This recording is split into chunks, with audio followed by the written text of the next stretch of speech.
video we are going to introduce you to the various components of pneumatic systems. What we have in front of us is basically a Festo systems, pneumatic systems. To begin with, you have this mobile workstations. The mobile workstations has profile plate. So this is known as a profile plate. So you can see these slots. These are the slots in which various components, pneumatic components, are fitted. Some of the basic requirements of pneumatic systems are as follows. So first you need to have signal generating elements. So here we have compressor. So this is the compressor which we have. This is a reciprocating type compressor. So we have set the pressure of this compressor, maximum pressure, as 8 bar. So we are not going to exceed more than 8 bars. So that is the limit that we are setting. And then the output of these compressor is coming from these hoses. So these are the medium through which the air is carried to the various components. So the diameter of these hoses are 10 mm, and the input to the system is given through air servicing unit. So this is basically the air servicing unit. So here you have the filter and regulator. So this unit does not comprises of the lubricator. Lubricator will also be there in certain type of systems. So what we are doing is, we are going to show you the components, physical components, and at the same time we are also going to drop you the symbols of appropriate components so that you can have a look at that. So the air servicing unit, the function of the air servicing unit, as the name indicates, is to service the air which is coming from the compressor. So that means first it will filter the air. So it will remove any impurities that is suspended in the air. Then it can be used for regulation purpose. So how you need to operate is you just need to lift it and you can rotate this. So this will increase or decrease the regulation of the air. So once that is done, you're just going to press this. So that will be locking the position. So here you have a gauge, pressure gauge, which is displaying.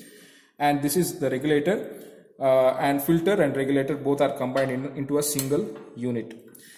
Next, the output of this is given to something known as a manifold. Before that, you have on-off switch. Just like a regulator switch, you have an on-off switch. So you can see, so this is on position, this is off position, right? So right now this is on. So the output from the on-off switch is given to the manifold.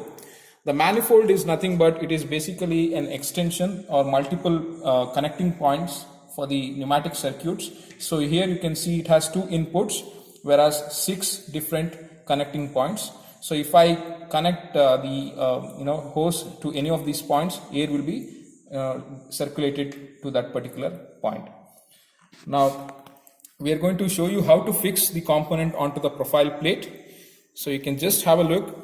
For example, let me take up the double acting cylinder. So this is the double acting cylinder. This has a stroke length of around 100 mm. Yeah, so this is the stroke length, that is, the total length of the extension of the piston. So this has 100 mm. And this is a double acting cylinder. You can see there are 2 ports, input port and output port. So how to fix them? It's very simple. So you have these T-bolts. You need to align these T-bolts properly, right? And these T-bolts will go and fit inside the slots like this. And then you just rotate these knobs. This knob will in turn tighten onto the profile plate. So you can see now this is fixed. So if you want to move this around, so you can just loosen these T-bolts. So the profile plate is just like a breadboard that you use in your electrical system, for example. It is analogous to that. So you can basically move around this. If you want to manage the space for the circuit, so accordingly you can just move and you can fix the components.